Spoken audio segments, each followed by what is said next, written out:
বিয়ে বাবা, কোমর ফেটে যাচ্ছে। তো বন্ধুরা দেখো, এখন 7টা বাজে, 7টার সময় মাকে খাওয়াচ্ছি। আজকে সারাদিন মাও ভাত খায়নি, আমিও ভাত খাইনি।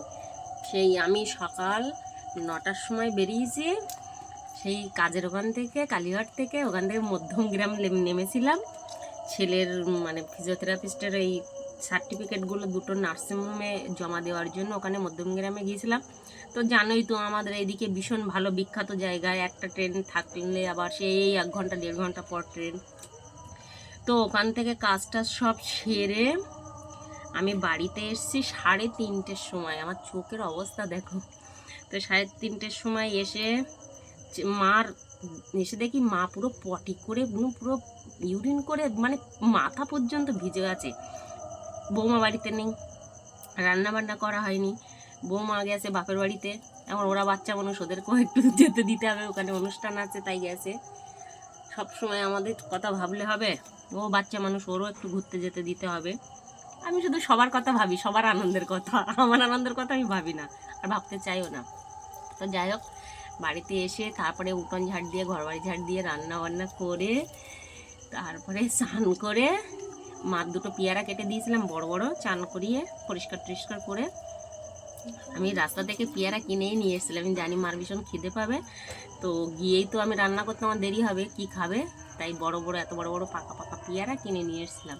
সেই 2টো কেটে দিয়েছি। আর আমার শাশুড়ি পেয়ারা খুব ভালোবাসে খেতে, পাকা পেয়ারা খেয়েছে, পেট ভরে গেছে, আর লাগেনি। এখন তো বলছিলাম আমি ভাত খাবো না, এখন পরে খাবো। হয়েছে আমার আর পিঠ ফেটে যাচ্ছে, আমি এখন শোবো। এটা টমেটোর খোসা।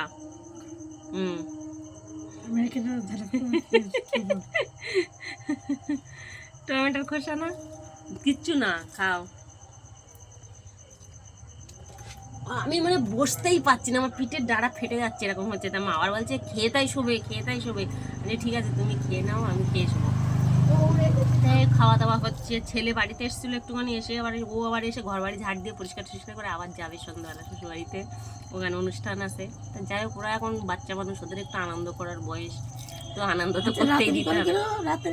হ্যাঁ, রাত্রে কি রাত্রে করে কি, ওরা বিয়ে বাড়ি এসেছিল না, বিয়ে বাড়িতে গিয়ে বিয়ে বাড়ি খেয়ে তারপরে গেছে। মা ওঠো, কি দেবে?